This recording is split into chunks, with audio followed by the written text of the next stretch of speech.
Assalamualaikum warahmatullahi wabarakatuh. Bismillahirrahmanirrahim. Alhamdulillahi rabbil alamin. Wa bihi nasta'inu ala umurid dunya waddin. Allahumma sholli wa sallim wa barik ala habibina wa syafi'ina Sayyidina wa maulana Muhammadin wa ala alihi wa ashabihi wa man tabi'ahum bi ihsanin ila yaumiddin. Amma ba'du. Bismillah, mari kita lanjutkan ngaji kita. Ini baterai saya tinggal 40%. Baru turun dari pesawat, jadi masih agak jet lag. Tidak apa-apa ya. Ya saat nyampe-nya malam ini, tidak harus jam 10. Sudah terlanjur mempersiapkan sesi tijenar eman-eman. Kalau nggak dibaca nanti tidak punya utang. Ini kan sudah mepet Ramadan ya. Oke, ngaji itu saya lihat di internet banyak sekali yang menerjemahkan istilah ngaji macam-macam. Salah satunya ngaji itu ada yang bilang akronim dari ngasah jiwa. Cuma seperti saya bilang tadi pagi di Jakarta, ngasah jiwa itu tidak ada gunanya kalau kita tidak ngerti apa itu jiwa. Makanya tadi ngomong tentang jiwa. Ya tak kasih bocoran sedikit. Wong ya sudah bocor di sana. Jadi kalau dalam Islam itu manusia itu komponennya tidak cuma dua, nggak cuma jasmani sama rohani, tapi 3. Jadi ada jasmani, ya ada rohani. Cuma rohani ini isinya 2. Yang pertama nafas, yang kedua roh. Kalau yang roh ini yang firman-Nya Allah, wa nafakha fihi min ruhi. Itu yang Allah bilang kulir ruhu min amri rabbi. Yang kita hanya dikasih ilmu sedikit. Kalau roh itu pasti baik, pasti jernih. Roh itulah cahaya Tuhan dalam dirimu. Beda sama nafas. Nafas ini nanti porosnya ada di kolab, ada di hati. Jadi kolab, di situ ada 3 variabel. Secara umum nafas itu, kalau bahasa Inggrisnya ada mind, ada will, ya kan? Jadi mind itu akal, akal itu adanya di nafas. Ada will, kehendak, keinginan, hasrat. Kadang orang menyebutnya hawa nafsu. Tapi kalau ke arah yang baik ya jadinya baik. Dan yang ketiga had itu kolab. Jadi rasa, kemudian hasrat, sama akal.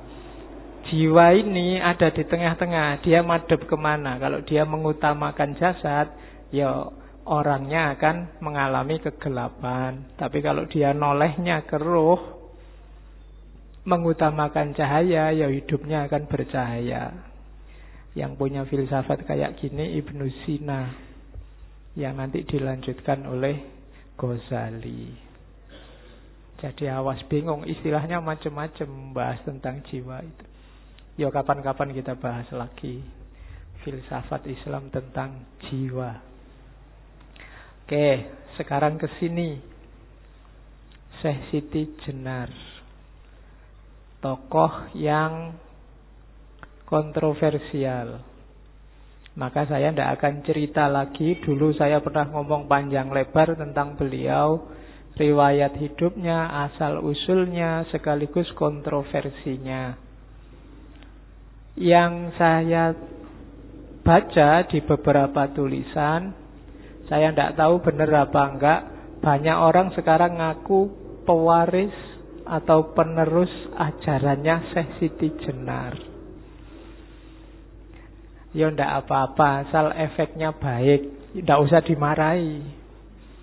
Biasanya kalau ada gitu-gitu kamu kan terus marah-marah. Buktinya apa, anunya apa kan gitu. Ya wis ben, sing penting efeknya baik. Oke. Nggak usah dimarah-marahin, nggak usah pamer, nggak usah sombong. Nanti dia malah tersinggung, nggak jadi penerusnya nanti. Malah minder, biar aja. Yang penting arahnya ke yang baik. Dan memang kontroversi, ya memang misterius. Kadang-kadang di antara keistimewaan yang diberikan pada Allah terhadap para kekasihnya itu misteriusnya itu. Kadang makamnya banyak, kadang banyak orang meriwayatkan ajarannya itu versinya macam-macam. Kayak dulu puisinya Hamzah Fansuri itu dibaca penyair, ya lahirnya tafsir versi penyair. Nanti dibaca sufi, lahirnya tafsir versi sufi. Dibaca anak-anak yang sedang jatuh cinta, yo kayak puisi cinta-cintaan. Semua level akal bisa menangkap. Itu diantara kadang-kadang kekasihnya Allah dikasih keistimewaan itu. Kalau yang itu tidak masalah. Menurut saya yang masalah adalah kalau kalian mencela padahal tidak tahu. Banyak kan ada juga yang pokoknya Syekh Siti Jenar itu murtad, Syekh Siti Jenar itu sesat. Ngerti bener ndak? Katanya Syekh Siti Jenar itu wahdatul wujud, dan wahdatul wujud itu sesat. Katanya Syekh Siti Jenar itu, dan itu katanya mungkin benar, cuma kapan itu ada yang tanya saya di Facebook, apa asli Pak Syekh Siti Jenar itu? Jangan-jangan cuma rekaan, jangan-jangan palsu. Katanya banyak orang kan sesat, kenapa masih diajarkan? Oke, ya tak jawab. Yang pertama, apapun, fenomena apapun, entitas apapun, ketika diizinkan oleh Allah muncul, ada hikmah di situ yang bisa kamu ambil. Termasuk kontroversi Syekh Siti Jenar. Yang kedua, hati-hati menjudgment, menilai ulama, ilmuwan, apalagi aulia. Jangan-jangan dia dicintai Allah benar.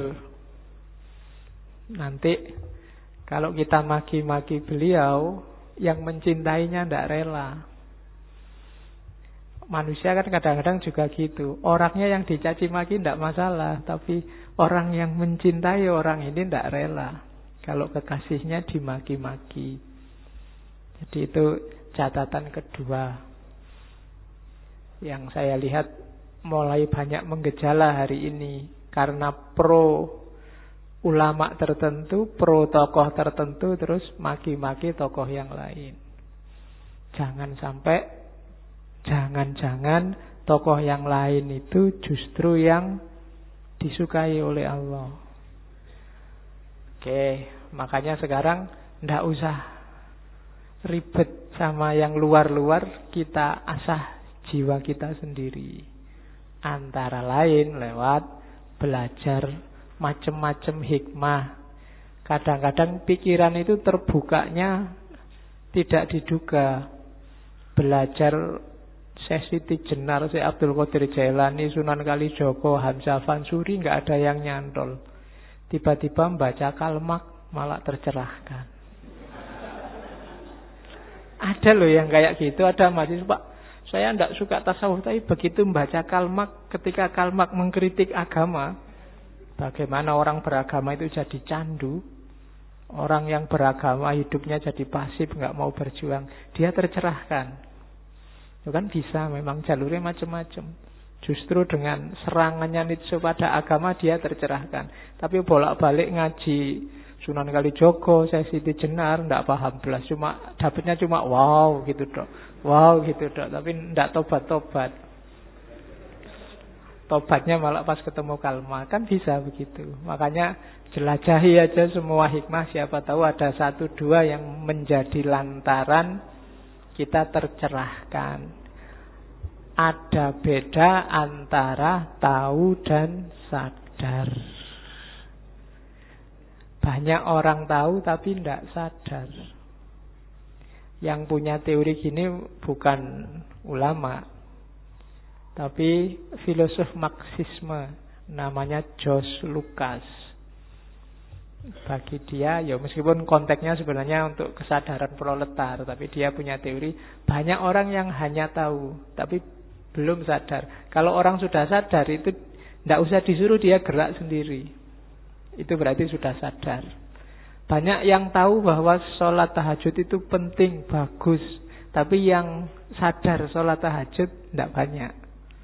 Banyak orang tahu yang kalau baca itu penting, apalagi bagi mahasiswa, tapi yang sadar rajin baca jarang. Cuma tahu. Jadi ada jarak antara sadar dan tahu. Kalian ngaji sampai beratus-ratus seri, itu mungkin tahumu sangat banyak. Tapi kok hidupmu tidak berubah-berubah, berarti sadarnya yang kurang. Pengetahuannya numpuk di sini semua, tapi tidak ada satupun yang operatif. Maka setelah tahu harusnya sadar. Setelah sadar ada perubahan ke arah yang lebih baik. Oke. Dan itu yang nanti diserang oleh Syekh Siti Jenar, khususnya dalam hal ibadah, khususnya sholat. Dulu saya sudah ngasih beberapa pengantar seperti apa tipenya seorang Siti Jenar. Oke. Langsung saya masuk ke sini, tidak usah repot dengan siapa dia, tahun berapa lahir, aslinya dari mana, dan seterusnya. Cari di rekaman sebelumnya. Ya. Saya mulai dari ini. Ini kalau kemarin Syekh Abdul Qadir Jailani saya banyak ngambil dari Sirrul Asrar, kali ini saya ngambilnya dari serat Syekh Siti Jenar. Kan ada serat Siti Jenar. Yang di situ ceritanya nggak cuma tentang Siti Jenar, nanti ada beberapa muridnya. Oke. Yang pertama, ini saya potong, apa sih basis mode keberagamaannya Siti Jenar? Ya orang beragama kan pasti punya pola. Apa sih yang jadi pola keberagamaannya Syekh Siti Jenar? Itu dia ungkapkan ketika debat sama Sunan Bonang. Ketika Sunan Bonang undang Syekh Siti Jenar. Jadi modusnya apa? Yang pertama, ya, itu kalimatnya begitu. Bonang, kamu ngundang saya datang di Demak. Saya males untuk datang sebab saya merasa tidak di bawah atau diperintah oleh siapapun kecuali oleh hati saya. Jadi yang pertama, orang beragama, khususnya kelompok aulia, itu lebih fokus pada mendayagunakan kolbu atau hati dibandingkan akalnya. Kadang-kadang orang menyebutnya mata batin. Jadi olah jiwa. Yang porosnya adalah kalbu. Kalau kalbunya, saya bilang tadi di awal, kalbunya menghadapnya ke ar-ruh tadi yang sumbernya Allah, menghadapnya ke cahaya. Karena kalbunya jernih, menghadap ke cahaya, maka kalbunya juga bersinar. Kalau ada apa-apa, minta fatwa hatinya. Tapi kalau kalbumu menghadapnya ke jasad, yang diopeni nafsu, hasrat duniawi, ya kalau kamu minta fatwa kalbumu, kalbumu akan memfatwakan hal-hal duniawi. Kalau nggak percaya, kamu tanya sendiri sekarang. Kalau kamu tanya hatimu, yang paling enak saat ini apa? Coba jujurlah dengan dirimu. Itu jawabannya hatimu kira-kira apa? Kalau isinya barang-barang duniawi, misalnya IP 4 Pak, dapat pacar segera, lulus langsung kawin, kemudian apa namanya cita-citamu? HP terbaru, apa S8, terus apalagi? Kalau isinya cuma itu yang kamu inginkan, ya berarti hatimu madepnya ke jasad. Atau tanyalah kira-kira ada nggak cita-cita spiritualmu? Punya. Selama ini kan kalau ada orang tanya cita-cita, selalu jawabanmu kan cita-cita dunia.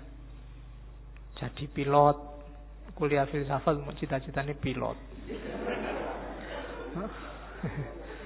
Nggak ngerti aku pikiranmu. Jadi itu kan cita-cita dunia. Jajal, kamu punya nggak cita-cita rohani?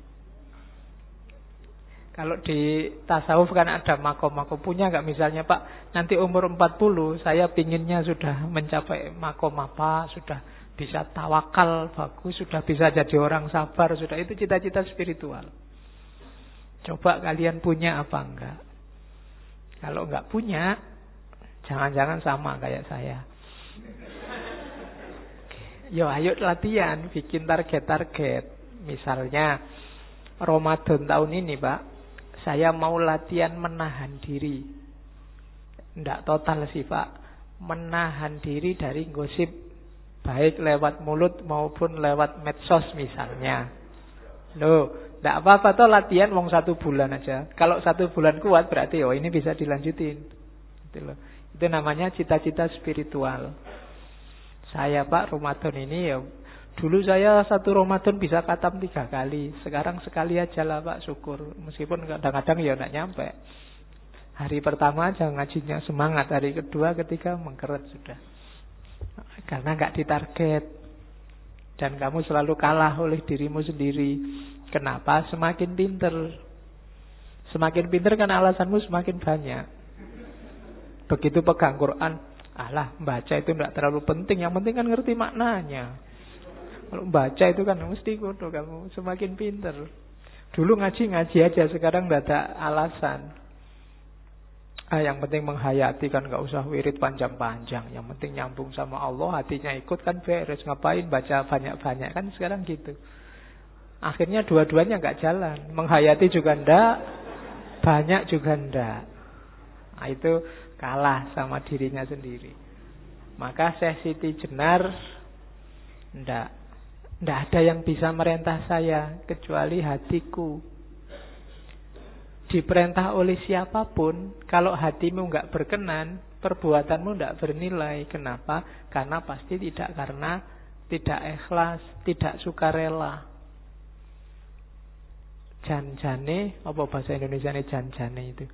Sebenarnya yang bisa merintah kamu itu hatimu. Itu tadi yang saya sebut kesadaran. Sholat tanpa kesadaran tidak akan ada nilainya. Kenapa kamu sholat terpaksa Pak? Saya kan Islam, jadi sholat aja terpaksa. Resiko Pak jadi orang Islam, sholatnya resiko.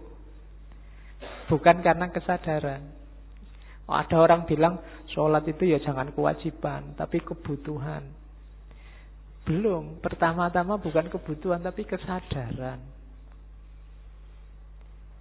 Kesadaran itu berarti hatimu seneng, diperintah, condong, dan rela. Kalau kebutuhan itu kadang-kadang tidak rela ya, karena butuh aja. Tapi kalau hatinya rela itu tidak butuh pun mau. Tidak ada manfaatnya pun ayo tidak masalah. Itu berarti rela.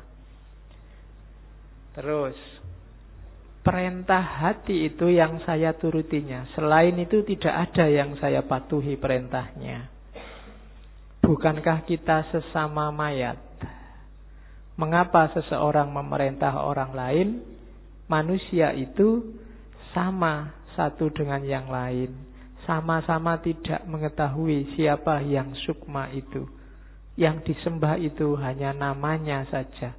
Meskipun demikian, ia bersikap sombong dan merasa berkuasa memerintah sesama bangkai. Ini kayak Syekh Siti Jenar, dulu saya bilang Syekh Siti Jenar itu dibalik. Hidup yang sejati itu besok. hari ini itu kematian, kesengsaraan dan kematian. Mungkin bisa dibandingkan dengan filsafatnya Buddhisme. Jadi hidup itu isinya penuh kesulitan, kesengsaraan dan kematian. Tidak masalah, asal dicermati benar, hidup yang akan datang harus benar-benar hidup. Kalau hidup yang akan datang tidak benar-benar hidup, kita rugi luar biasa. Wong hidup sekarang sudah sengsara, besok kok ya sengsara lagi. Itu kan rugi namanya. Tapi kan di dunia sudah kaya Pak, sudah duitnya banyak Pak, istrinya cantik Pak, jangan dikira. Emangnya harta banyak terus enak, istri cantik terus enak? Ya mungkin dibandingkan yang istri jelek. Tapi tetap banyak sumpeknya. Ya dibandingkan yang tidak punya duit, yang banyak duit mungkin ada enaknya. Tapi banyak juga, tidak ada enak yang sempurna, enak yang tuntas di dunia ini. Sifatnya semua temporer. Barang enak apapun ada limitnya. Jadi semua yang ada di dunia ini limited edition. Tidak ada yang full. Apa wis, kamu suka apa wis? Suka kopi, mbok sak anu itu minuman semua kalau suka kopi. Paling dapat 3 gelas kamu sudah muntah. Dapat 5 gelas kamu sudah teler meskipun hanya kopi. Jadi tidak enak. Kurang tidak enak, lebih tidak enak. Itulah hidup hari ini, serba terbatas. Jadi kita ini kayak bangkai katanya Syekh Siti Jenar. Wong kita sesama mayat kok berani-beraninya saling merentah. Kita ini levelnya sama katanya Siti Jenar. Mbok ndak usah merentah-merentah gitu, itu kan memarahi Sunan Bonang. Mbok kita kerja sama saja, saling belajar. Wong kita itu ngaku nyembah-nyembah Tuhan, bela-bela Tuhan, mengagungkan Tuhan, Tuhannya sendiri kita tidak kenal. Itu cuma perkiraan-perkiraan. Kita ngertinya cuma namanya saja. Kita nggak tahu hakikatnya apa. Itu pun sudah sombong. Mulut kita bilang Allahu Akbar, tapi yo kelihatan tidak ngerti maknanya Allahu Akbar itu apa. Karena ada yang Allahu Akbar sambil mentung, sambil mendelik, sambil... Lu kan banyak hari ini begitu. Begitu ada orang Allahu Akbar, kamu kan kaget luar biasa. Mungkin takut malahan.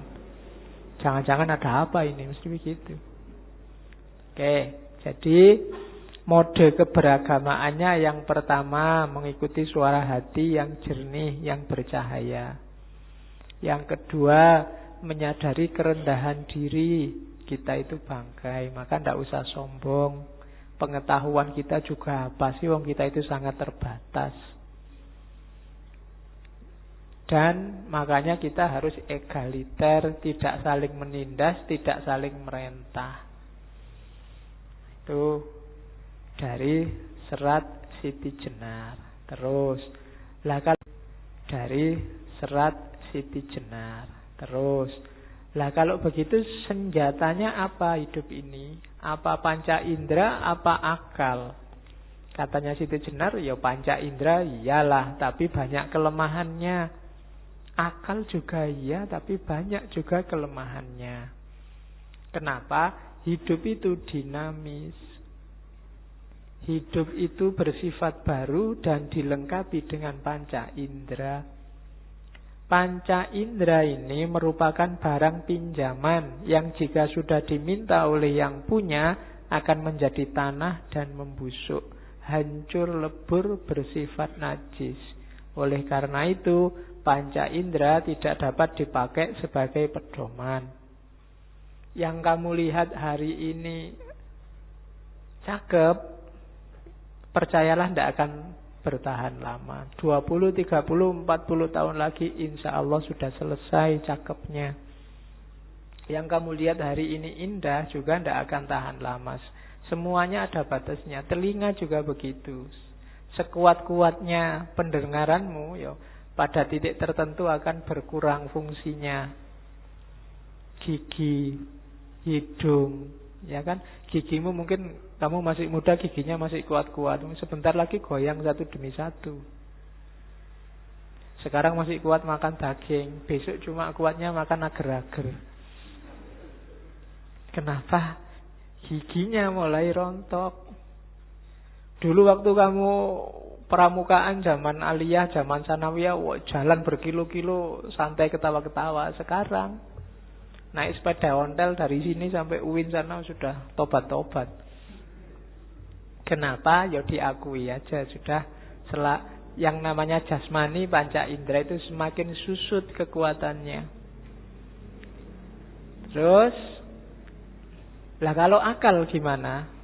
Demikian pula budi, pikiran, angan-angan dan kesadaran yang berasal panca indera tidak dapat dipakai pegangan hidup karena tadi ya tidak abadi. Akal juga begitu. Akal dapat menjadi gila, sedih, bingung, lupa, tidak jujur. Akal itu pula yang siang malam mengajak dengki, bahkan merusak kebahagiaan orang lain. Dengki dapat pula menuju perbuatan jahat, menimbulkan kesombongan, untuk akhirnya jatuh dalam lembah kenistaan, sehingga menodai nama dan citranya. Kalau sudah sampai sedemikian jauhnya, baru orang menyesalkan perbuatannya. Akal juga begitu. Kalau madepnya ke duniawi yang jasad materi tadi, hasilnya burem-burem semua, hasilnya akal itu. Kalau ada orang iri, dengki, ngamuk, marah, itu semua karena madepnya ke sana. Akal ya sering keliru. Dianggapnya A ternyata B, diramalkan A ternyata B.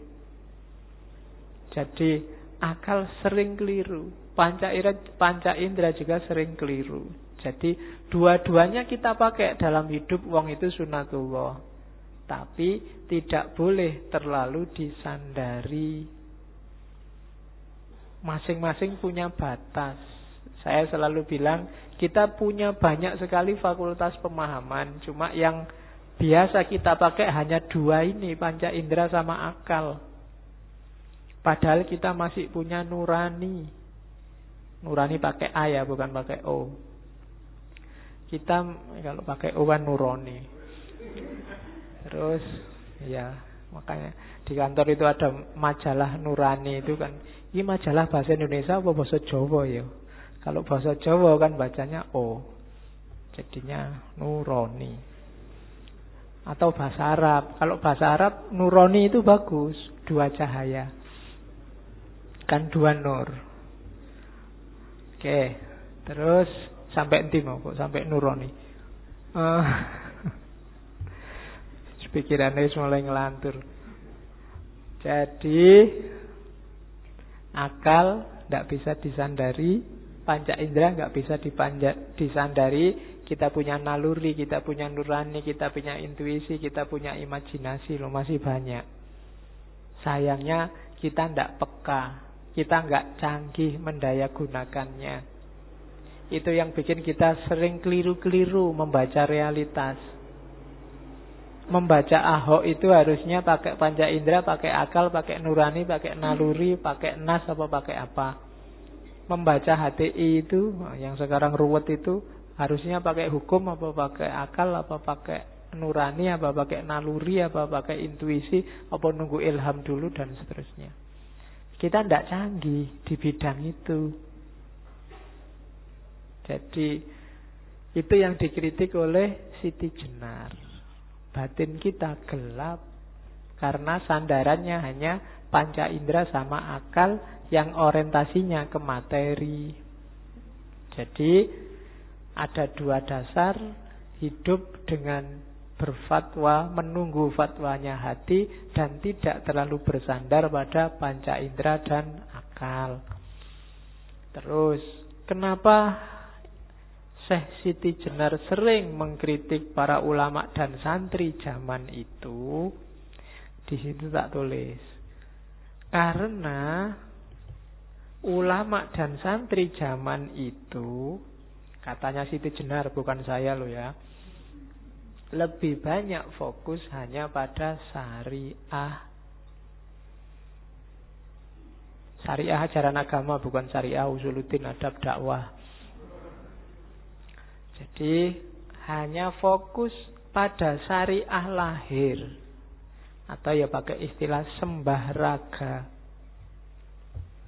Orang disebut baik kalau aktivitas lahiriahnya kelihatan baik, sudah cocok sama syariat. Kalau naik motor kok ndak pegangan tangan, alhamdulillah itu berarti naik motornya syar'i. Loh, kan ndak boleh pegang tangan. Kan begitu pedomannya. Syariatnya kan begitu.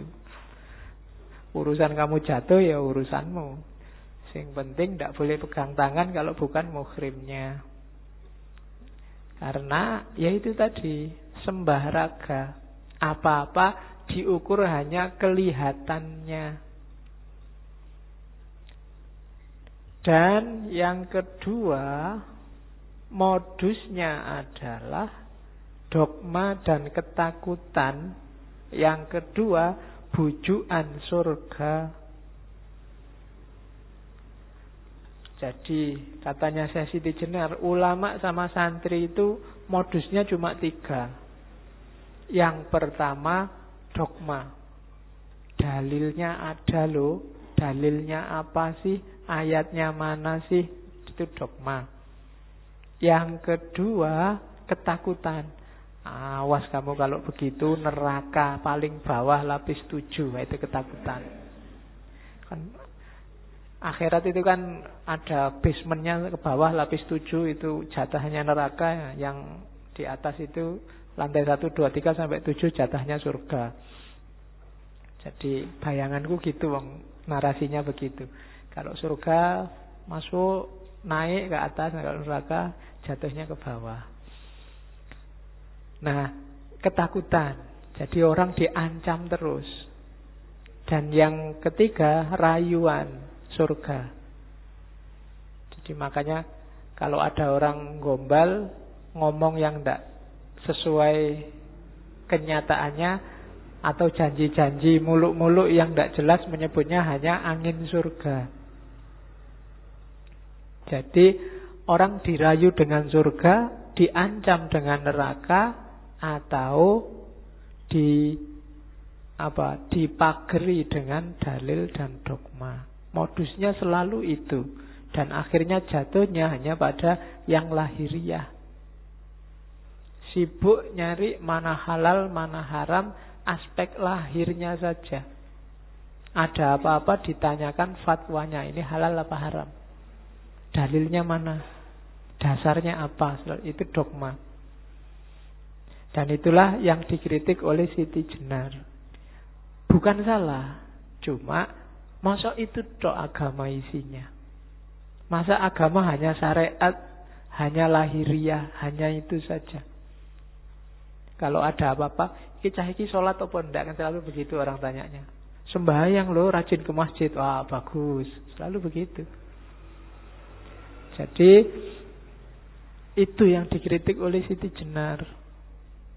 Bukan salah, tapi masuk hanya itu? Masa agama itu hanya berhenti di surga, neraka, dan ayat? Apakah itu tujuan adanya agama? Kan itu pertanyaannya Syekh Siti Jenar pakai bahasa sekarang. Akhirnya apa? Agama yang semula hanya alat sekarang jadi tujuan. Seolah-olah kalau sudah tahu mana halal, mana haram, selesai. Kehilangan yang paling esensial, yaitu Tuhan Allah. Wong perannya Allah sudah diambil semua oleh manusianya. Menghakimi, ya kan? Mengkafirkan, menjudgment, dan seterusnya. Itu kan tugasnya Allah. Allah mau mengkafirkan sekarang tidak bisa, didului terus sama orang-orang. Mau ngecap kafir, sudah dikafirkan dulu. Jangan-jangan nanti Allah gengsi. Enggak jadi kafir, masa mau kafirkan dulu. Kan kita selalu mendului gitu. Itu jatahnya Allah. Dan kenapa kok kita ambil jatahnya Allah? Karena Allah ternyata tidak masuk dalam semesta urusan agama kita. Tidak masuk dalam pertimbangan keputusan kita. Yang kita cari hanya ayat dan dalilnya. Nanti itu yang oleh Muhammad Arkun dulu disebut takdisul afkar ad-diniyah. Sakralisasi pemikiran keagamaan. Yang kita sakralkan bukan agamanya, tapi pikiran kita terhadap agama. Yang kita sucikan ternyata bukan Al-Qur'annya, tapi tafsir kita. Itu yang disebut takdisul afkar. Yang kita sembah-sembah, kita dewa-dewakan tafsir kita. Buktinya apa? Kita merasa tafsir kita pasti benar. Tidak mungkin keliru. Pemahaman kita mesti yang paling benar. Nah, itu berarti pikiran kita yang kita sakralkan. Tidak mungkin keliru, itu kan berarti sakral. Jadi ternyata dalam agama kita mensakralkan diri kita sendiri. Nah, itu yang dikritik oleh Siti Jenar. Jadi harusnya kan beragama tadi loh, membersihkan batin, hati sehingga jernih, tidak terlalu bergantung pada panca indera dan akal. Panca indera itu kan yang lihat yang fisik-fisik tadi, yang syariah tadi. Terus, nah, kenapa sih kok syariah saja tidak cukup? Ini kalimat yang sering disalahpahami orang. Dianggapnya Syekh Siti Jenar itu tidak sholat. Iya, kalau dibaca cuma satu syair, satu bait, satu paragraf. Para wali itu hampir, kita kan bolak-balik ngaji beberapa wali, kan tidak ada satupun yang bilang bahwa syariat itu tidak butuh. Bahkan dalam 24 jam kehidupan mereka, itu kan banyak kisah-kisah mereka bolak-balik sholat, puasa tidak berhenti-berhenti, malam tidak pernah tidur. Itu ngalang-ngalai kita jauh. Kita sih sibuk sholat zuhur, sholat asar, paling cuma 5 waktu itu. Para wali itu sudah hobinya itu, tidak butuh diperintah-perintah lagi. Puasa tiap hari, zakat, bahkan semua hartanya dikasih kalau ada yang minta. Ada yang jadi raja terus kerajaannya dikasih. Ada yang kaya raya, semua hartanya dikasih. Itu para wali. Jadi nggak usah dicek mereka sholat enggak ya, zakat enggak ya, puasa enggak ya. Oh, itu sudah hobinya. Jadi nggak usah dipertanyakan. Syariat itu kalau ya kayak kritiknya Siti Jenar tadi loh. Banyak ulama, banyak santri yang berhenti di syariat. Berhenti itu padahal tidak cukup itu sebenarnya. Jadi maka para wali jarang fokus di syariat. Kenapa? Syariat itu cuma terminal awal yang harus dilampaui. Makanya mereka fokusnya pada beyond syariat tadi. Makanya yang bercita-cita jadi wali, jangan, kenapa kok pengen jadi wali? Enak Pak, kelihatannya ndak sholat, ndak puasa, ndak. Coba dibaca kisah para wali itu. Justru mereka suka sekali melakukan apapun yang membuat Allah berkenan, yang semakin membuat mereka dekat sama Allah. Ada yang sehari semalam sholatnya bisa ratusan ribuan rakaat. Kalau contohnya minggu lalu, Syekh Abdul Qadir Jailani. Syekh Abdul Qadir Jailani itu kelihatan tidak ada tidurnya. Kalau habis subuh dia ngajar. Nanti sholat zuhur, habis zuhur dia buka praktek. Buka praktek dalam arti menerima tamu-tamu yang biasanya minta fatwa tentang hukum. Karena si Abdul Qadir Jailani kan ahli fikih juga. Nanti habis asar sedekah, wajib itu. Habis asar apa yang dia punya diserahkan pada fakir miskin sebagian. Nanti maghrib makan. Kenapa? Karena buka puasa. Jadi Maghrib makan dan cirinya tidak pernah mau makan sendirian, mesti nyari teman. Bedanya kita kalau mau makan enak sembunyi-sembunyi. Kecuali tidak punya duit buat ke warung baru nyari teman. Kalau Syekh Abdul Qadir Jailani tidak pernah makan sendirian, selalu nyari teman. Nanti Isya sholat, habis Isya ngajar lagi yang biasa ceramah banyak orang itu. Setelah itu ya sudah asyik sama Allah. Yang diceritakan Syekh Abdul Qadir Jailani ya kebiasaannya satu malam khatam Al-Quran sekali. Dan sering-sering wudunya sholat Isya itu belum batal sampai sholat subuh. Itu Syekh Abdul Qadir Jailani. Kalau kita kan juga sering begitu, cuma subuhnya jam 4:04. Terus Isya-nya jam 4 pas.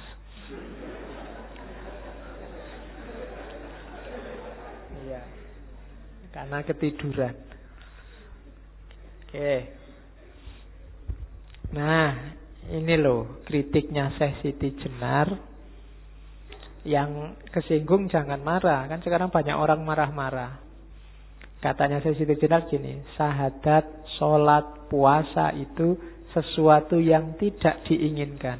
Jadi tidak perlu. Ini kalimat ini trik. Siapa yang tidak menginginkan? Kita. Kita itu diperintahkan kelihatannya berat. Kalau ada bonus seneng. Ya kan? Ini boleh dijamak ya Pak? Boleh dikosor? Boleh. Wah lumayan. Itu kan alamat masih beban luar biasa. Lagi enak-enak nongkrong, adan. Aduh, lagi asik ngobrol, adan. Ya kan? Kayak beban luar biasa. Lagi asik, sebentar ya, sholat dulu ya. Pokoknya sholat itu kayak beban luar biasa. Nanti sholatnya di mana ya? Susah sekali. Selalu ribut dengan sholat. Itu menunjukkan sholatnya masih beban. Bukan kegembiraan. Jadi sholat diakui atau tidak, jangan-jangan tidak kita inginkan. Puasa kan juga begitu. Seandainya hari ini turun ayat Ramadan itu boleh puasa dan boleh nggak puasa, insya Allah kita tidak akan 30 hari puasa. Sesuatu yang tidak inginkan. Dan sesuatu yang tidak kita inginkan itu berarti kita tidak rela, tidak ikhlas. Jadi tidak perlu. Banyak loh ayat yang bunyinya begini. Kamin so'imin, berapa banyak orang puasa yang hanya dapat ju'wal atos. Dia nggak dapat apa-apa, cuma dapat lapar dan haus saja. Itu bahasanya Siti Jenar. Jadi tidak perlu ngapain lapar-lapar nggak dapat apa-apa. Banyak yang sholat nggak dapat apa-apa, cuma dapat capeknya saja. Beberapa hadis ada yang bunyinya semacam itu. Itu sebenarnya senada dengan kalimat ini. Syahadat, sholat, puasa itu tidak diinginkan. Jadi tidak perlu wis. Wong terpaksa semua. Mana ada nilai perbuatan yang terpaksa. Kejahatan pun kalau dipaksa kan tidak bisa dihukum orangnya. Kenapa kok kamu memperkosa? Saya diancam ya Pak. Kalau nggak memperkosa, dibunuh saya. Lah itu kan dia tidak bisa disalahkan. Wong diancam. Terpaksa. Ya terpaksa Pak. Gimana lagi? Oke. Yang kedua, adapun zakat naik haji ke Mekah itu palsu semua. Nah, kenapa yang zakat dan haji disebut palsu? Karena seringkali jadi media untuk pamer. Itu kan haji itu kan kadang-kadang jadi media pamer yang luar biasa. Sudah haji Pak? Sudah. Wah bagus, sudah haji. Ada hanya itu kan beda sudah. Di depan, ya kan? Siapa? Waduh, luar biasa. Makanya besok kalau punya anak kasih nama Haji dulu di depannya. Biar aman dia, sudah haji duluan. Zakat juga begitu. Ajang pamer, ajang. Makanya disebut wus palson kabeh, sudah palsu semua.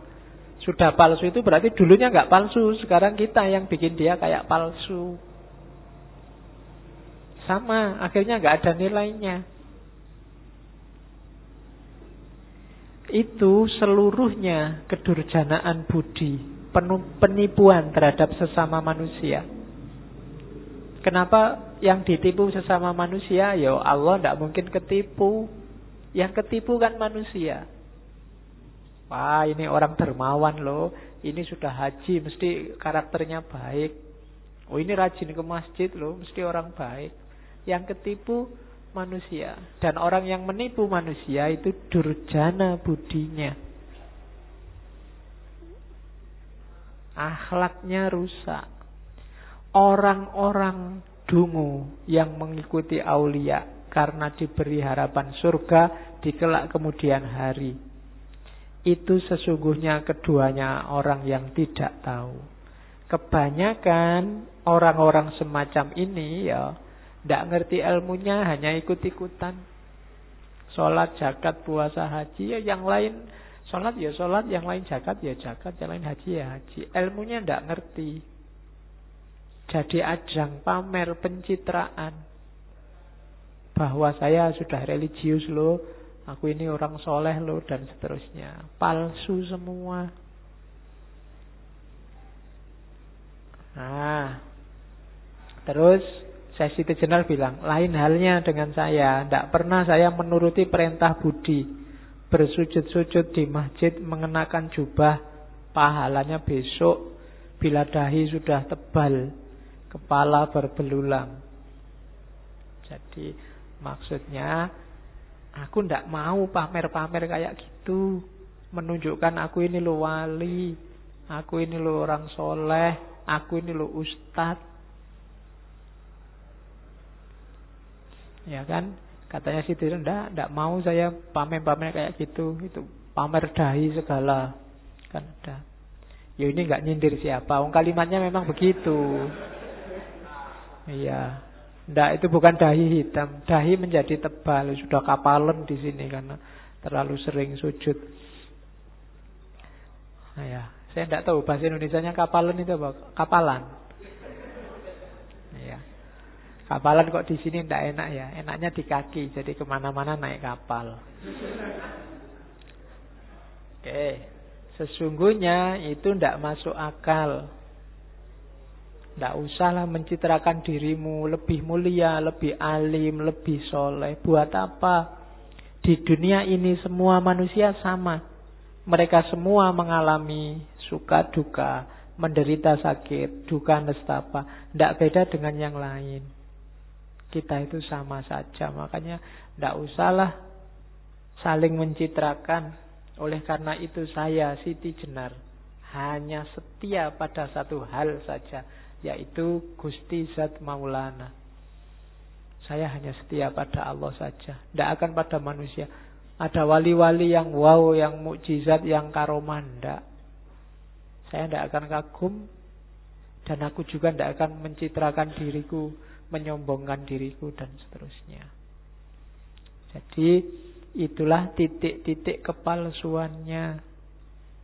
Bukan sholatnya salah, bukan puasanya salah, zakat hajinya salah, manusianya yang palsu semua. Oke. Terus sekarang katanya Siti Jenar, surga dan neraka itu bukan tujuan. Katanya Siti Jenar, orang mukmin telah keliru karena mengerjakan sholat, jungkir balik mengharapkan surga. Para ulama menyesatkan manusia dengan menipu mereka, jungkir balik 5 kali, pagi, siang, sore, malam, hanya untuk memohon imbalan surga. Orang seperti itu sungguh bodoh dan tak tahu diri.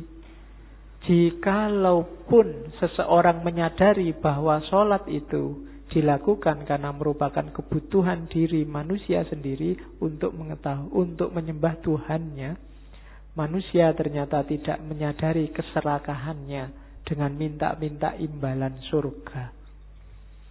Orang-orang telah terbius oleh para ulama sehingga mereka suka berzikir dan disibukkan oleh kegiatan menghitung-hitung pahala tiap hari. Jadi hari ini, bahasa lainnya, kritiknya Siti Jenar, kita itu belum serius merindukan Allah, menuju pada Allah, ilaihi roji'un.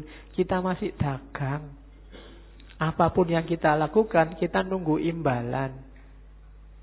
Finalnya kan imbalan surga itu. Yang di sana ada puluhan ribu bidadari siap pakai. Loh ya kan siap pakai, masih grace semua. Dan katanya selalu perawan. Saya tidak tahu kamu seneng apa enggak kalau perawan terus-terusan. Katanya perawan itu susah. Jadi tiap hari susah kamu nanti. Perawan terus. Oke. Jadi itukah yang ada di kepalamu kan gitu. Tidak apa-apa Pak, saya sengsara. Besok di surga aku mau balas dendam. Lah, pikirannya masih surga. Allahnya lagi-lagi di luar radar. Ya bahasa lain ajarannya saya Siti Jenar itu, ya level-level dasar anak-anak kecil yang kalau mau sholat nanti tak kasih hadiah, itu level surga neraka. Kita yang sudah dewasa keimanannya masih itu. Masa masih mimpi surga dan neraka? Milih mana? Dikasih surga dan neraka tapi tanpa Allah, atau misalnya begitu. Bisa saja surga neraka tapi tanpa Allah, kalau Allah mau. Atau Allah saja nggak dikasih surga neraka juga tidak apa-apa. Atau otomatis kalau kita dekat sama Allah dikasih surga. Atau sudahlah nggak usah dipikir imbalan itu. Kita jangan dagang lagi sama Allah. Kurang apa Allah ngasih kita kok masih minta aja. Kita dibikin ada itu sudah luar biasa loh. Karena kita bisa tidak ada. Tapi Allah mengizinkan kita ada, itu sudah harus terima kasih luar biasa. Kita bisa menikmati macam-macam sekarang. Itu izinnya Allah. Lah kok sholat sehari cuma 5 kali, itu pun tidak ada 3 menit. Nuntut imbalan surga. Kayak Allah belum pernah ngasih apa-apa. Nah, itu bahasanya Siti Jenar. Surga dan neraka itu letaknya pada manusia masing-masing. Orang bergelimang harta, hidupnya merasa selalu terancam oleh pesaing bisnisnya. Tidur tak nyenyak, makan tak enak, jalan pun gelisah. Itulah neraka. Sebaliknya, seorang petani di lereng gunung terpencil, hasil bercocok tanam cukup untuk makan sekeluarga. Menempati rumah kecil yang tenang, tiap sore dapat duduk santai di halaman rumah sambil memandang hamparan sawah hijau. Hatinya sesejuk udaranya, tenang jiwanya, itulah surga. Kehidupan ini telah memberi manusia mana surga, mana neraka. Kalau memang nyari surga neraka, ngapain sih nunggu besok? Ayo dibikin surga kita sendiri, sudah bisa, sudah cukup. Semua fasilitas yang diberikan Allah pada kita hari ini, itu sudah bisa menciptakan suasana surga. Kecuali kita sendiri yang tidak bersyukur. Apa sih yang kamu kurang? Apa sih yang kecuali hasratmu tidak jelas, minta macam-macam, tidak bisa menikmati yang sekarang kamu miliki. Kalau sudah menikmati apa saja yang dianugerahkan Allah, saat itu juga surga lahir. Biasanya orang itu fokus pada apa yang dia belum punya. Itu yang bikin orang susah bersyukur, tidak bisa menemukan surga. Uangnya banyak tapi tidak punya pacar, mesti yang dipikir urusan pacar ini terus. Ada yang punya pacar tapi tidak punya duit, yang dipikir mesti duit terus. Punya pacar, punya duit tapi tesisnya nggak jadi-jadi, mikirnya tesis terus. Kapan syukure? Gitu. Ya tesisnya digarap, ya nyari pacar, ya nyari uang, tapi tidak usah sampai segitunya. Tidak usah lebay, bahasanya anak hari ini loh. Sangat banyak nikmatnya Allah yang kita dapatkan, itu syukuri dulu surga. Cukup segelas kopi, nongkrong depan kos-kosan sambil sarungan. Loh, kalau bisa menikmati kan inilah surgaku. Kan tidak masalah. Ya. Oke. Loh, tidak apa-apa tuh. Itu surga.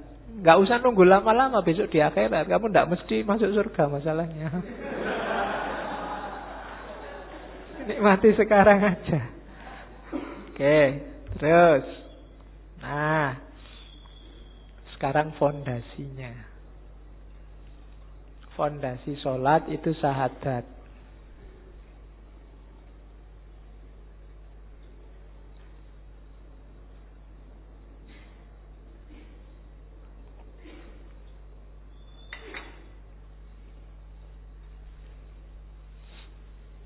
Oke ya.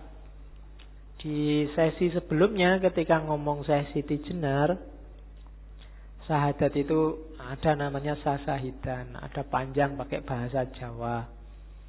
Cuma saya tidak nukil di sini sampai detail, kita ambil semangatnya saja.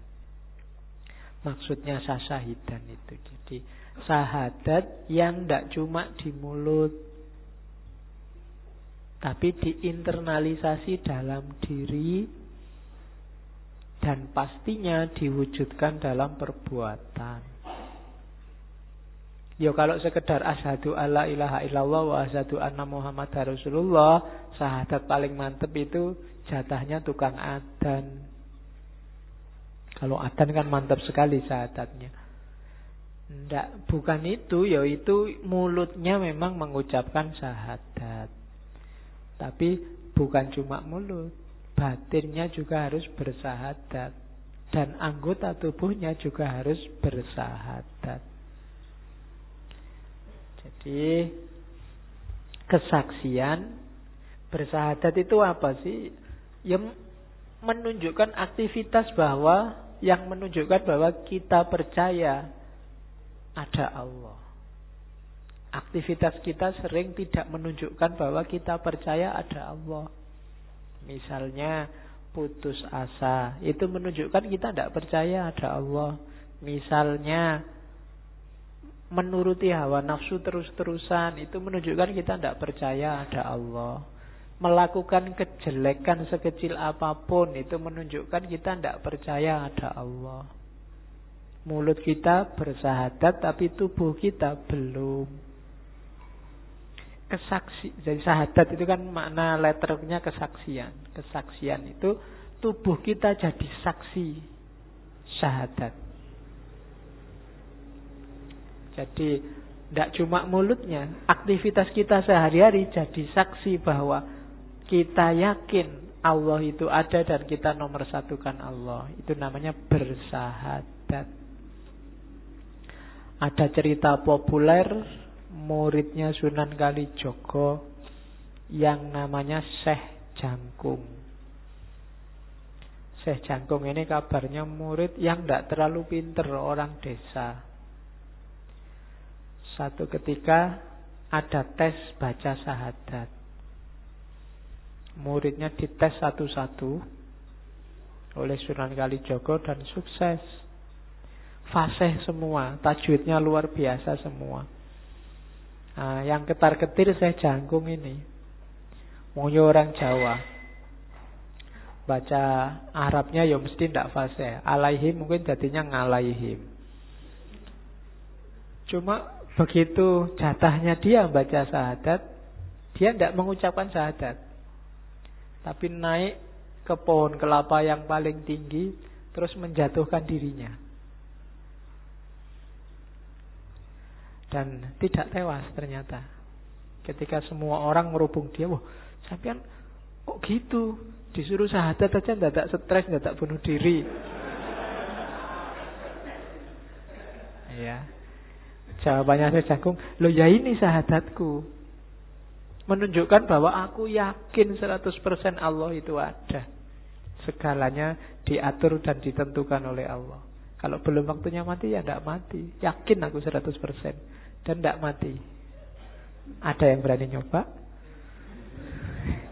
Tidak, disalah kayak gini nanti. Ini gara-gara ngaji filsafat ini. Nah itu contohnya. Ya tidak harus sevulgar itu.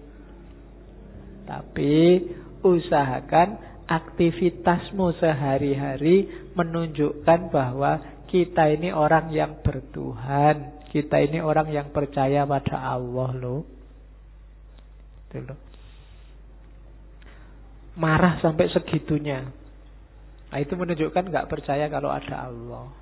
Itu kan semua juga skenarionya Allah. Termasuk gelas yang jatuh. Oke. Terus, ya di samping anggota tubuh juga yang paling utama, karena anggota tubuh itu ada kendalinya, yaitu hati. Makanya ada istilah pembatinan syahadat. Pembatinan syahadat itu ya, itu kalau bahasanya di kalimat itu mengheningkan cipta. Bukan mengheningkan cipta yang upacara terus ada lagunya itu. Jadi mengosongkan hati dari kotoran-kotoran duniawi, konsentrasi hanya memasukkan Allah saja di situ. Kemudian menikmati keheningan bersama Allah. Oke. Sehingga komandan yang namanya hati ini bisa mengomando anggota tubuh untuk menjalani laku syahadat, bukan hanya ngucap syahadat. Jadi sebelum sholat harus ini dulu. Tidak ada gunanya sholat orang yang belum syahadat, belum yakin bahwa hidup ini satu-satunya yang layak disembah hanya Allah. Oke, itu fondasinya sholat. Terus sholat menurut Siti Jenar punya 3 dimensi. Sholat syariat, sholat torekot, dan sholat hakikat. Dengan istilahnya sendiri. Sholat syariat itu yang sembah raga tadi. Iyalah, wong yo kendaraannya ini. Kalau nggak ada bukti aktivitas fisiknya, nanti tidak kelihatan kepatuhannya. Ya buktinya kita tunduk pada Allah itu ada sembah raga. Ya sholat lah, ya zakat lah. Jangan cuma diambil semangatnya. Pak, sholat itu kan doa, Pak. Saya sudah berdoa tiap hari, Pak. Sholat itu kan intinya ingat sama Allah, Pak. Saya ingat terus, Pak, sama Allah. Jadi saya nggak perlu sholat. Kalau kamu ingat dan percaya sama Allah, Allah nyuruh kamu sholat. Kan gitu. Saya sering menganalogikan pintu dan rumah.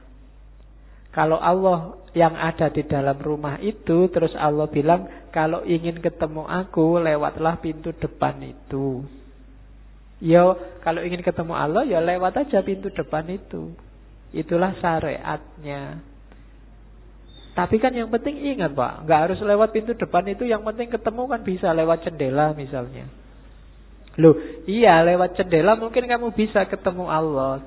Tapi mungkin Allah tidak berkenan. Allah sudah bilang lewat pintu. Ya pintunya itu syariat. Itulah sembah raga. Bukan olahraga loh ya. Sembah raga. Tapi memang sembah raga ini kalau nanti nggak masuk ke dimensi torekot dan hakikat, hasilnya memang olahraga. Cuma aktivitas fisik. Sholat bikin kita sehat, sholat bikin kita segar. Mungkin sampai itu aja. Aliran darah mengalir ke bawah, mungkin sampai itu aja. Hanya sembah raga. Syaratnya kesucian fisik. Ya pakai air. Wudu, kalau yang punya hadas besar ya mandi. Dan sembah raga ini manifestasi dari penghambaan, ketundukan, kepatuhan, kebersamaan, harmoni. Harmoni itu misalnya kita harmoni diri sendiri dan harmoni dengan orang lain itu ya kalau kita jamaah misalnya. Itu kan ada fungsi harmoni bersama yang lain. Aspek syariat raganya. Ya, itulah bukti bahwa kita tunduk, bahwa kita patuh. Yo kayak kita upacara itu loh, pakai hormat terus tangannya diangkat. Itu kan, Allah saya nggak ngangkat tangan juga tetap menghormati merah putih. Enggak. Ada bukti resminya. Diatur oleh negara, tangannya diangkat. Nah, bukti resmi kita bahwa kita yakin Allah adalah Tuhan yang mengatur alam semesta dan kita percaya, itu yang fisik. Kalau sholat ya sembah raganya. Oke. Nggak usah khawatir. Modenya sembah raga, modenya syariat itu keragaman. Jadi itu kalimatnya Siti Jenar, sholat 5 kali sehari, puji dan zikir itu adalah kebijaksanaan dalam hati menurut kehendak pribadi. Benar atau salah, pribadi sendiri yang akan menerima dengan segala keberanian yang dimiliki. Jadi sholat itu kan, sembah raga tadi itu kan semacam tata krama sopan santun yang diwajibkan oleh Allah pada kita. Dan dia beragam. Keragaman itu maksudnya setiap pribadi, ya, setiap ulama, mungkin bahasa lainnya begitu, menafsirkan gaya sholat, cara sholat yang tidak seragam.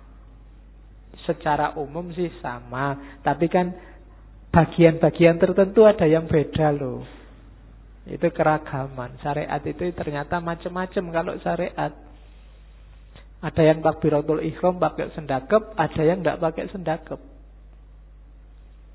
Ada yang, saya dulu pernah di Iran itu, yang imami orang Syiah di masjid besar. Terus kalau di sana misalnya sholat isya, ya jahar, imamnya jahar. Cuma waktu waladholin amin, aminnya tidak jahar. Jadi orang pelan-pelan bilang amin.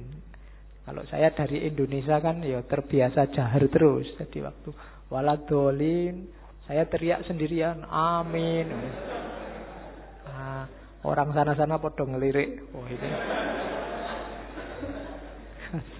Iya, Indonesia mesti itu. Gayanya kelihatan. Kan dikasih tanah Karbala itu ditaruh di bawah. Kalau kita tidak ngasih, mungkin dianggap lupa terus dikasih. Nah, kalau orang Indonesia kan dikasih tanah, ya sujudnya agak menceng dikit. Jadi geser dikit biar nggak kena tanah itu. Itu syariat. Jadi fikihnya kalau Syiah kan fikih Ja'fari. Kalau kita pakai Syafi'i. Ada yang takbiratul ihram, wong sama-sama takbiratul ihram sendakep aja yang di atas perut, ada yang di dada kayak orang kena tembak itu, ada yang gini loh. Saya lihat ada loh yang Allahu Akbar itu gini. Sakit sekali dadanya kelihatan. Ya, ada yang dibawa udel, macam-macam. Ada yang memahami softnya harus rapat sampai kakinya diinjak. Saya sering begitu. Kaki diinjak kita minggir, dikejar lagi, minggir lagi, dikejar lagi. Ayo. Iya. Kamu sholat kok jadi perlombaan nginjak kaki. Jadi kan itu syariat. Macem-macem. Nggak usah kaget, memang modenya beragam. Nggak apa-apa. Setiap orang sholat sesuai kemantepannya masing-masing. Itu tadi makanya keyakinan hatinya masing-masing. Loh, orang yang yakinnya benar di dada atas tadi, kalau dipaksa sholat disuruh menurunkan sendakepnya, ya dia jadinya tidak khusyuk. Orang yang biasanya mepet sampai nginjek kaki, terus dia tidak bisa nginjek kaki, itu gelisah mesti sholatnya. Aduh, kapan dapat kaki ini ya biar sholatnya sah, kan mesti begitu. Jadi itu modenya syariat. Beragam, tidak masalah. Jalani aja sesuai kemantepan. Itulah karakter dunia fisik. Fisik macam-macam. Tasahud aja ada yang biasa, ada yang bergetar, ya kan? Itu cuma sekedar tasahud. Ada yang tidak berdiri sama sekali, lemas terus. Ada yang seru. Iya itu, macam-macam, coba aja kamu lirik. Jadi itu modenya orang sholat. Ya monggo masing-masing mazhab punya aturan sendiri. Terus itu level sembah raga. Naik kelas dikit ada namanya sholat torekot atau sholat torek. Ada yang bilang torek itu bukan torekot, tapi dari kata-kata taroki. Taroki itu naik, lawannya tanazul. Tanazul itu turun. Ya monggo lah. Tapi istilahnya memang namanya sholat torek. Sholat torek ini sembah cipta. Jadi inilah dimensi batinnya sholat. Sholat yang tidak cuma olahraga. Kalau tadi yang jasmania bersucinya pakai air. Yang ruhania bersucinya memerangi hawa nafsu. Kenapa banyak orang mengeluh susah sholat khusyuk? Karena belum bersuci. Masih penuh hasrat, penuh ambisi, penuh hawa nafsu. Apalagi yang jelek-jelek. Konsentrasi mesti susah. Batinmu masih rame, urusannya masih banyak. Urusan macam-macam dunia ngantri di dalam sini semuanya. Susah sholat khusyuk. Lagi enak-enak sholat ini muncul semua satu demi satu. Saya pingin khusyuk, Nggak pingin inget-inget ini, nggak pingin inget-inget ini. Ya, ketika nggak pingin itu muncul satu-satu. Jadi belum bersuci. Sucikan dulu, buang semua yang duniawi. Apalagi yang sifatnya hawa nafsu.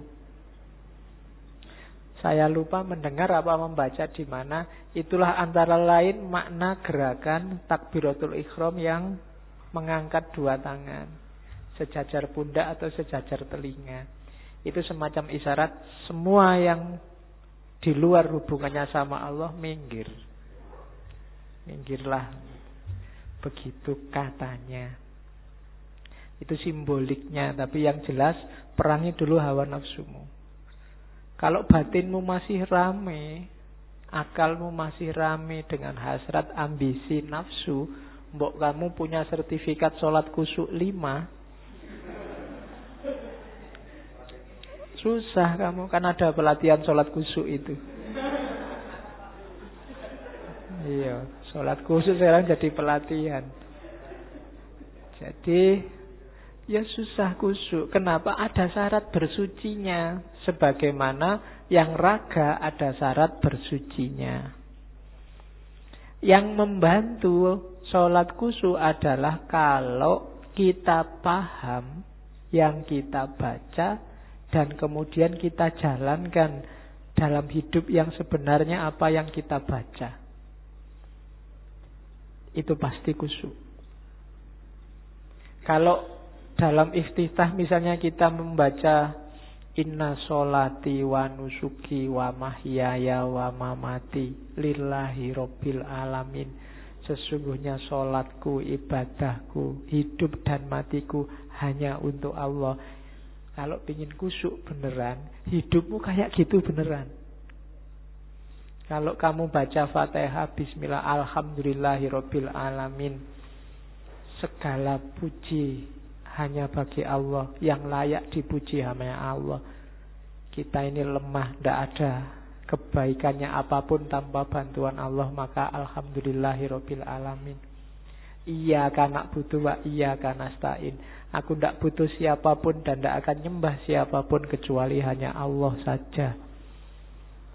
Dan benar dalam hidup kita jalani itu.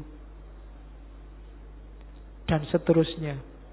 Semua bacaan-bacaannya, doa-doanya kita hayati dan hidup dalam keseharian kita. Itulah sholat torek. Dari situ lahir kekhusyuan. Tidak cuma kekhusyuan dalam sholat, tapi juga kekhusyuan dalam hidup kita. Itulah yang oleh Al-Quran disebut tanha anil fahsya wal mungkar. Kenapa banyak orang sholat masih tetap korupsi? Banyak orang jahat masih tetap korupsi. Cowok cewek pacaran nginep berdua di hotel dan jamaah dulu sebelum tidur bareng. Loh kok kamu ketawa, jangan-jangan pernah.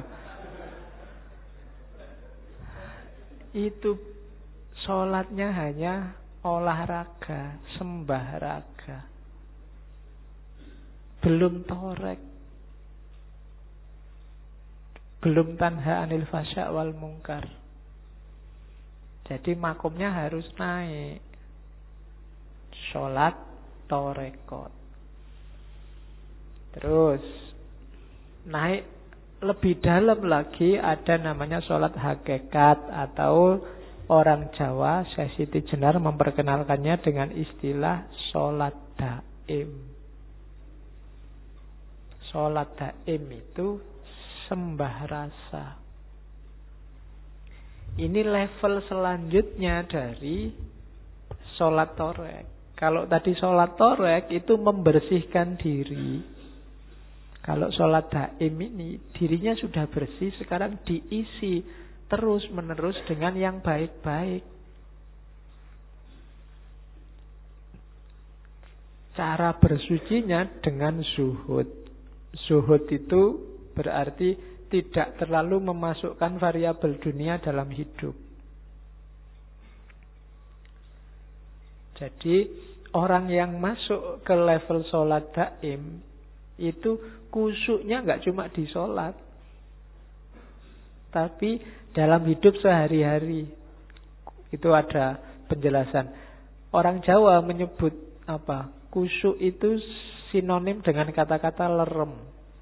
Lerem itu sudah mengendap, sudah tenang, sudah mantap, tidak bisa goncang-goncang lagi, sudah stabil. Jadi orang yang sholat daim itu berarti orang yang tiap detik kehidupannya itu kekhusyukan. Bukan kok sholat terus menerus, bukan ndak syariat terus batinnya sholat terus, ndak. Ya syariat, ya torekot, tapi berlanjut terus dalam hidupnya, itulah sholat daim. Kesadarannya selalu kesadaran Allah, tidak pernah putus. Menjauhkan diri dari perbuatan jelek dan mengisi dengan perbuatan baik, dengan landasan kesadaran bahwa Allah selalu ada, menyertai. Dasarnya tadi kan syahadat. Oke. Hasilnya apa? Ketenangan, keteguhan, tidak mungkin was-was, tidak mungkin khawatir. Makomnya aulia, la khaufun alaihim walahum yahzanun. Kalau kita masih sering gelisah, masih sering was-was, sering khawatir oleh apapun, berarti belum masuk ke ranah sholat daim. Orang yang masuk ke makom sholat daim ini, day to day, detik per detik, hidupnya selalu bareng Allah. Namanya sembah rasa, sembah rasa. Jadi rasa hidupnya, cita rasa hidupnya itu sudah cita rasa Allah. Itu namanya sholat daim. Kalau sholat daim tidak berwaktu lagi, sudah terus menerus. Inilah sholat yang dibawa dalam kehidupan nyata. Bukan sholat yang hanya di dalam masjid, keluar masjid kumat seperti semula. Ya. Oke, terus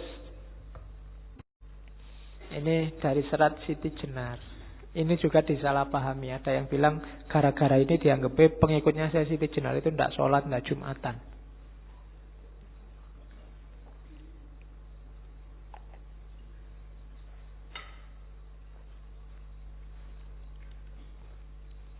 Ada muridnya namanya Kilontang. Kilontang ini waktu diinterogasi antara lain yang diucapkan itu, bukan Kilondong ya. Kamu ngerti ini Kilontong. Oke, nanti jadi stand up. Katanya Kilontang bersujud-sujud tiap hari Jumat di masjid, menyembah kesunyian, kesenyapan, kekosongan. Itulah yang kalian lakukan. Kalau menurut wejangan guru saya, orang sembahyang itu siang malam tiada putusnya dilakukan. Hai Bonang, ini karena yang interogasi Sunan Bonang. Keluarnya nafasku menjadi puji, masuknya nafasku menjadi doa. Karena tutur penglihatan dan pendengaran disuruh melepaskan dari angan-angan. Jadi kalau kamu sholat masih mengiaskan kelanggengan dalam alam kematian ini, maka sesungguhnya kamu ini kafir. Katanya Ki Lontang, yang pertama kita sholat itu seringkali hanya olahraga. Itu yang dimaksud menyembah kekosongan, kesunyian, gak ada apa-apa, gak ada efeknya. Itu loh yang disembah sopo. Fisiknya aja kadang juga tidak terlalu serius. Ada yang cowopetnya ngalah-ngalahi pesawat mau take off. Saya, kalau Ramadan nanti ada yang terawihnya cepetnya luar biasa. Itu ngapain? Kita sholat kan sedang berkomunikasi loh dengan yang paling maha puncak. Allah yang tiap hari merindukan kita. Sedang berhadapan-hadapan itu kok kelihatan kita tidak kerasan sekali. Allahu Akbar, Allahu Akbar. Nah, yang kita sembah itu apa? Berapa persen Allah hadir bahkan dalam sholat kita? Oke. Jadi itu yang bahasanya Ki Lontang, menyembah kekosongan. Kalimat lainnya, sholat tanpa memahami hakikatnya seperti menyembah bumbung. Bumbung itu kan bambu itu loh. Itu kan ya memang luarnya sih kelihatan kukuh, tapi dalamnya kosong. Hatinya kayu. Batang kangkung kan juga dalamnya kosong. Kosong melompong, hampa dampa, kolong angin. Bahasanya Ki Lontang. Jadi tidaklah sholat itu tidak begitu. Kalau hanya olahraga, kita sedang nyembah bumbung kosong. Tidak ada nilainya. Iya sih luarnya kelihatan ada, tapi dalamnya tidak ada apa-apanya. Dapatnya cuma capek. Kalau puasa dapatnya lapar. Kalau guruku, katanya Ki Lontang, tiap detik kehidupannya adalah sholat. Makanya tadi saya bilang, enggak, para wali itu justru mereka yang maniak ibadah, maniak syariat, tapi tidak berhenti di syariat. Syariat itu hanya wadahnya, lantarannya untuk naik ke wilayah yang lebih tinggi, dan puncaknya adalah bertemu dengan Allah. Terus ada lagi sindiran, sholat yang mencuri katanya. Apa sih sholat yang mencuri itu? Di Serat Sesi Jenar, pada waktu saya sholat, budi saya mencuri. Pada waktu saya zikir, budi saya melepaskan hati, menaruh hati pada seseorang. Kadang-kadang menginginkan keduniaan yang banyak, lain dengan zat Allah yang bersama diriku. Jadi sholat dan semua amal ibadah itu kan semacam permintaan Allah untuk kita lakukan. Harusnya demi Allah. Tapi kita melakukan banyak sekali ibadah tidak demi Allah, tapi berpamrih kayak tadi. Pamrihnya macam-macam, bahkan banyak yang keduniaan. Barang siapa sholat jamaah isya dan subuh tanpa terputus, maka rezekinya akan dan kita rajin sholat isya dan subuh tanpa putus, ngincer apa? Rezekinya lancar. Itu yang oleh Sesi Jenar disebut sholat yang mencuri. Akal budi yang mencuri. Padahal bukan itu harusnya. Bukan duniawi targetnya sholat itu. Jadi jangan kesana. Kalau kesana mencuri kamu. Harus tetap Allah. Inna lillahi wa inna ilaihi roji'un. Terus, dan ini nanti kalau dikomparasi dengan ayat, kritiknya Syekh Siti Jenar misalnya bisa dikomparasikan dengan surat Al-Ma'un. Fawailul lil musallin. Orang-orang sholat yang hasilnya malah neraka. Kenapa? Sholatnya karena riya. Alladzina hum yura'un walladzina hum an sholatihim sahun. Sholatnya lalai. Terus ada juga surat Al-Mu'minun yang artinya sholat itu harus khusyuk. Khusyuk itu yang pertama menghindarkan diri dari hal-hal yang sia-sia. Yang kedua tidak menyia-nyiakan waktu serta tempat. Yang ketiga menunaikan zakat. Ya, yang kedua. Yang ketiga menjaga kehormatan diri. Yang keempat menepati janji dan seterusnya. Jadi semua yang diomongkan Syekh Siti Jenar itu, ini kan karena banyak yang kritik, dianggapnya Syekh Siti Jenar itu ngarang, tidak ngerti syariat, tidak pernah ngaji. Tidak mungkin lah. Kalau dilihat dari silsilahnya beliau masih ada garis keturunan sampai ke Nabi. Jadi itu banyak. Cuma cara beliau menyampaikan melihat situasi saat itu. Oke, terakhir. Ini tentang puasa. Mumpung sebentar lagi puasa. Katanya Syekh Siti Jenar, yo poso yo iya. Poso itu hasilnya apa? Kemampuan untuk melaparkan diri. Ngelakoni weteng kudu luwe. Maksudnya apa? Kemampuan mengendalikan hawa nafsu. Itu panennya orang puasa. Dengan puasa kita terlatih terkendali. Imsak, makanya ada batas, kita tidak boleh makan lagi, namanya imsak. Yaitu imsak lahir. Imsak batinnya apa? Kita mampu mengendalikan hawa nafsu. Itu puasa. Jadi besok latihanlah mengendalikan diri. Tadi di awal saya bilang, mbok coba bikin target-target spiritual untuk 1 bulan besok. Entahlah kamu latihan apalah 1 bulan. Biar hari raya beneran.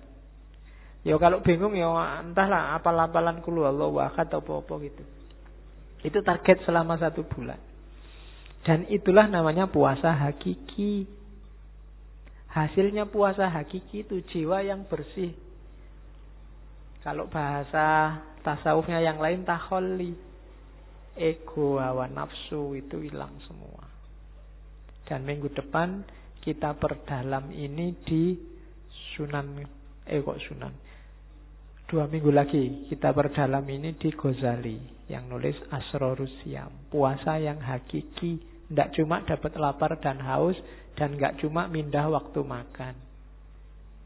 Kadang-kadang puasa pengeluarannya lebih banyak. Karena makannya harus enak, jumlahnya tetap 3. Waktu maghrib sekali, mau tidur sekali, sahur sekali, itu podo wae. Jumlahnya tetap 3 dan nggak enak, harus enak. Jadi pengeluarannya lebih besar. Akhirnya kan nggak jadi puasa, cuma mindah waktu makan. Iya. Oke ya. Apalagi yang ngincer takjilan. Hari ini masjid sini, besok masjid sana. Iya. Dan nanti dikomparasi, didiskusikan. Ini masjid sing paling enak sing di, mesti gitu. Oke. Ya ndak apa-apa, cuma masuklah sebentar ke wilayah hakiki. Kira-kira dengan puasa itu mampu nggak kita menaklukkan hawa nafsu dan ego? Berani nggak misalnya kalau pas kita puasa, HP juga puasa, internet juga puasa, kecuali habis buka puasa misalnya. Nggak akan balas WA sebelum buka puasa misalnya. Kalau kalian kan dibalik, ya justru WA-an itu kalau siang Pak, kalau malam makan. Nah, itu latihan-latihan rohani. Tidak apa-apa ya. Kalau sudah sukses itu dalam arti sudah nggak terikat lagi oleh WA, nggak tergantung lagi oleh internet. Nanti WA-an dengan tidak terikat. Hari ini kan kita terikat luar biasa. Banyak sekali hal-hal yang tidak harus bikin kita tergantung. Sekarang kita tergantung. Tergantung oleh listrik, tergantung oleh BBM, terus tergantung internet juga. Tergantung lagi, nggak cuma internetnya, Facebooknya sekarang bikin ketergantungan, WA-nya bikin ketergantungan, Twitternya bikin ketergantungan. Semakin berat kita menuju Allahus Shomad. Iyyaka na'budu wa iyyaka nasta'in. Resikonya kayak saya cerita tadi, susah untuk sholat khusyuk.